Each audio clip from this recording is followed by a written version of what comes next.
இப்போ அந்த தெய்வானை கதைக்கு ரெண்டாவது வர்றேன். அன்னைக்கு பார்த்தா ஒரு அம்மா சர்ச்சுக்கே போக மாட்டாங்க, திடீர்னு சர்ச்சுக்கு போக ஆரம்பிச்சிட்டாங்க.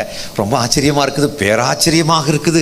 நீங்கள்லாம் ரொம்ப தீவிர இந்துவாக இருந்தீங்க, எப்படிமா சர்ச்சுக்கு? அதுவா, இடுப்பு பகுதியில் ஒரு வலி கடந்து வந்தது. அந்த கடந்து வந்த இடுப்பு வலி கடந்து போகும்படியாக நல்லுமாவடி பகுதிக்கு நாங்கள் கடந்து போயிருந்தோம். அப்பொழுது அண்ணன் கடந்து வந்து ஜெபித்த பொழுது ஒரு வல்லமை கடந்து வந்தது. அப்பொழுது கடந்து வந்த இடுப்பு வலி கடந்து போனது. இப்போ சர்ச்சுக்கு ஒழுங்காக கடந்து போக சொல்லியிருக்கிறாங்க. இல்லைன்னா கடந்து போன இடுப்பு வலி திரும்ப கடந்து வரும் அப்படின்னு சொன்னாங்க. அதனால் என்னை கடந்து போக விடுங்க பிரதேஷ் சோதனை ஹால். இவங்க ஏன் கடந்து வந்திருக்காங்க?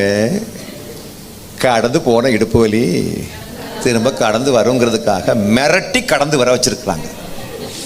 சர்ச்சுக்குள்ளே உட்காந்துருக்காங்க. இப்போ சந்தோஷம் பொங்குதே பாட்டை எப்படி பாடுவாங்க? சந்தோஷமாவா பாடுவாங்க? சந்தோஷம் பொங்குதே இப்படி தானே பாடுவாங்க. அதுக்கு அவங்களும் பொறுப்பு கிடையாதுன்னு சொல்ல வர்றேன். She is not responsible for that. இப்போ நல்ல ஒரு விஷயத்தை நுட்பமாக புரிஞ்சுக்கணும். அந்த தெய்வானை மாதிரி தான் ரொம்ப பேர் வாழ்ந்துட்டு இருக்காங்கப்பா. தெய்வானை மாதிரி தான் ரொம்ப பேர் வாழ்ந்துட்டு இருக்காங்க. அவங்களுடைய ஆன்மீகத்துக்கு மேலே அவங்களுக்கு எந்த நம்பிக்கையும் கிடையாது. நான் கேட்குறேன், இன்னைக்கு இருக்கக்கூடிய ஆர்எஸ்எஸ் பிஜேபிக்கும் கடவுளுக்கும் என்ன சம்பந்தம்? இந்த கடவுள்ன்ற ஒரு கான்செப்ட் இருக்குல்ல, ஆன்மீகத்துக்கும் ஆர்எஸ்எஸ்க்கும் என்ன சம்பந்தம்? ஆன்மீகத்துக்கும் இன்னைக்கு இந்துத்துவ அரசியல்வாதிகளுக்கும் என்ன சம்பந்தம்? இன்னைக்கு இருக்கக்கூடிய இந்துத்துவ அரசியல்வாதிகளுக்கு யாருக்காவது ஒரு ஒரு ஒரு ஒரு மந்திரம் மனப்பாடமாக தெரியுமா? இன்னும் சொல்ல போனால் கிறிஸ்தவ ஊழியக்காரனாகிய மறைப்பரப்பு பணியாளராகிய எனக்கு தெரிஞ்ச மந்திரம் கூட யாருக்கு தெரியாது? அந்த இந்துத்துவ அரசியல்வாதிகளுக்கு தெரியாது. ஆனாலும் அதை விட்டுட்டு ஒரு பெருங்கூட்டம் மக்கள் வராத காரணம் என்ன?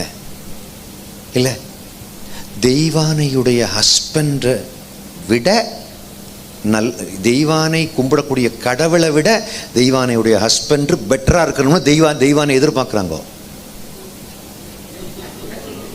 பாப்பா புரிஞ்சா? பாப்பா புரியல, சமைச்சுக்க என்ன மேக்கியா போடுறோம். ஹிந்தியாமா? நீங்கள் ஹிந்தி தானே? சோப்பாக இருந்தாலே புரியுது. நீ பார்க்குறதுக்கு சோப்பாக இருந்தாலே அவள் இந்திக்காரின்னு புரியுது. ஆக்சுவலாக நல்ல கவனமாக கவனிங்க. மனுஷனுக்கு பேராசை, அவன் கும்பிடக்கூடிய கடவுளை விட என் புருஷன் பெட்டராக இருக்கணும், நான் கும்பிடக்கூடிய கடவுளை விட என் பொண்டாட்டி பெட்டராக இருக்கணும், நல்ல ஒரு வாழ்வியல் தரமுடையவர்களாக இருக்க வேண்டும் என்று விரும்ப